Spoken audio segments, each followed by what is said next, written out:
Queridos irmãos e irmãs, reportando a palavra de Deus que nós acabamos de ouvir, percebemos na primeira leitura de hoje um diálogo entre o rei Davi e o profeta Natã. Interessante percebermos que no contexto bíblico existem dois tipos de profetas.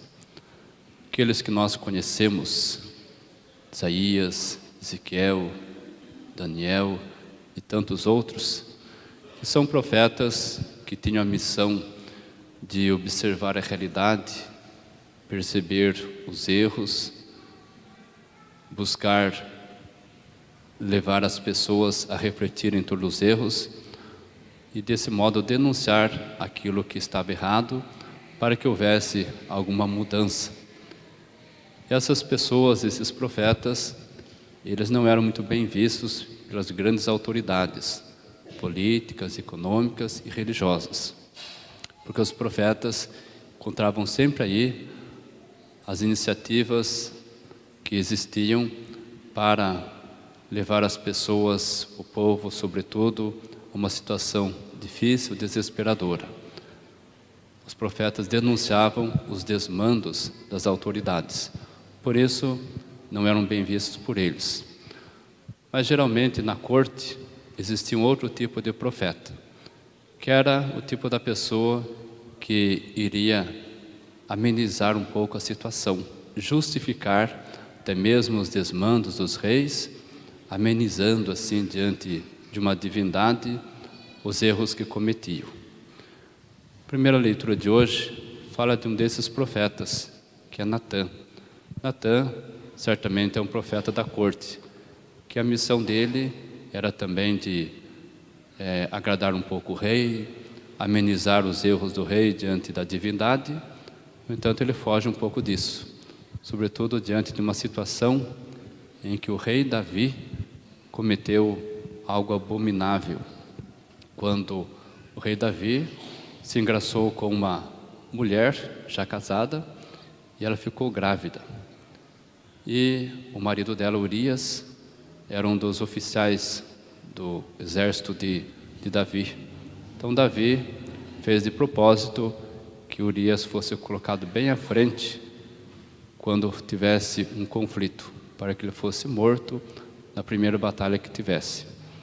Isso Natã percebeu, e percebeu que Deus estava descontente com a tarefa, com essa atividade do rei.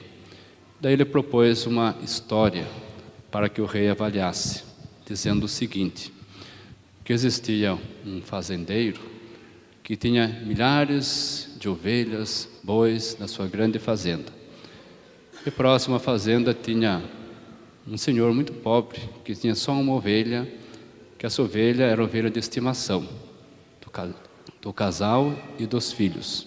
A ovelha até vivia dentro da casa. E aí o fazendeiro resolveu fazer um grande banquete, chamando dos seus amigos para a festa.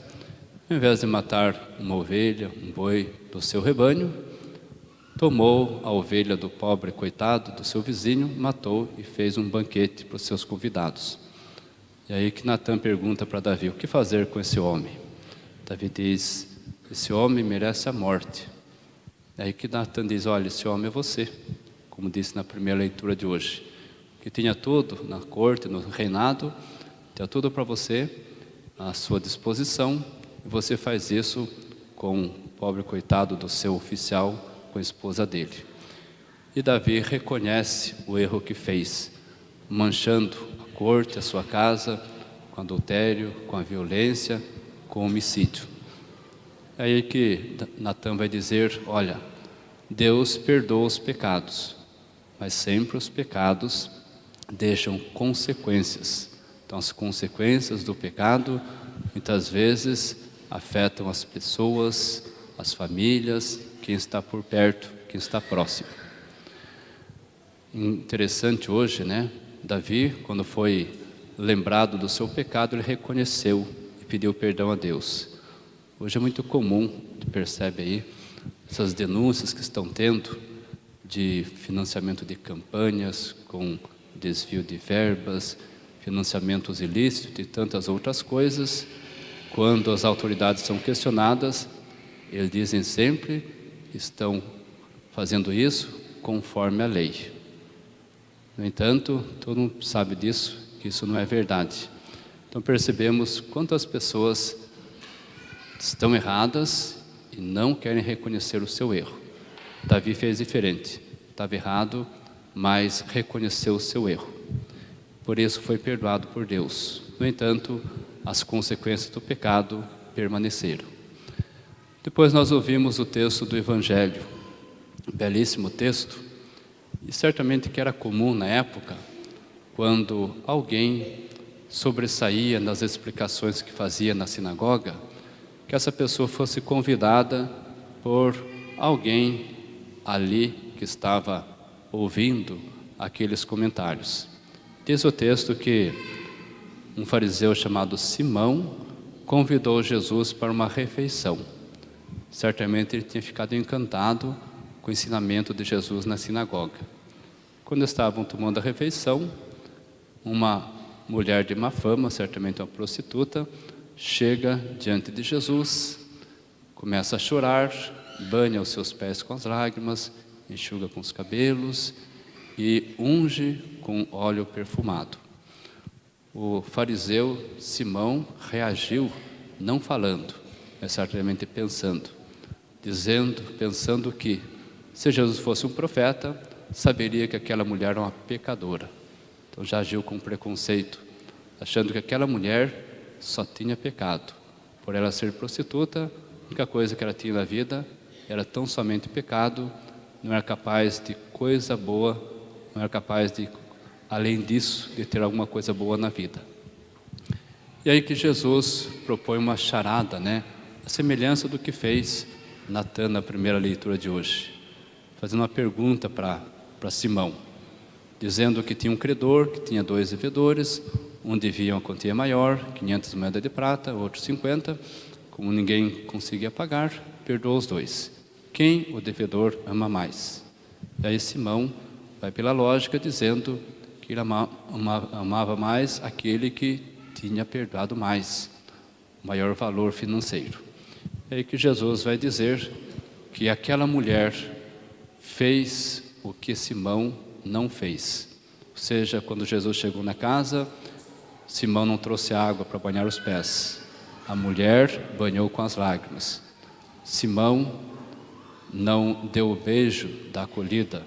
A mulher beijou os seus pés. Simão não colocou óleo na sua cabeça da visita, mas a mulher ungiu os pés de Jesus com óleo perfumado. Por isso que ele diz: quem muito ama, muito se perdoa.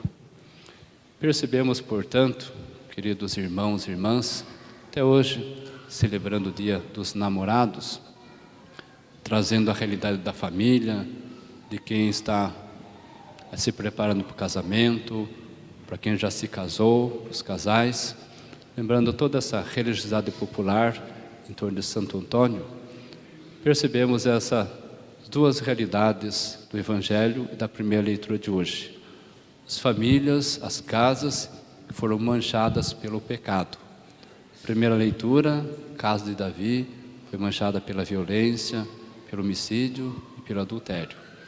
A casa de Simão foi manchada pelo preconceito, considerando as pessoas tão somente pelo pecado, achando que não tinha valor algum aquela mulher pecadora. Mas percebemos que Jesus, quando entra na casa, quando se faz presente na casa das pessoas, ele transforma aquela realidade. Lembramos, por exemplo, quando ainda do ventre de sua mãe, chegando à casa de Isabel, provocou alegria naquele ambiente familiar. Quando ele chega na casa da sogra de Pedro, que está doente, toca sobre ela, ela levanta e começa a trabalhar. Quando chega na casa de Zaqueu, Zaqueu é perdoado e ele devolve o dinheiro roubado para os pobres. Quando chega naquela casa que estava cheia de gente, e aqueles homens entraram pelo telhado trazendo um doente, ele cura aquele doente. A presença de Jesus na casa, nas famílias, uma presença libertadora, uma presença de perdão, uma presença de salvação. E fica, portanto, esse questionamento em nossas casas, nossos relacionamentos. Davi manchou com adultério, com a violência, Simão manchou com preconceito. Será que nossas casas, nossas famílias também não têm alguma sujeira, alguma mancha, das quais precisamos nos livrar, as quais precisam ser retiradas do nosso ambiente familiar?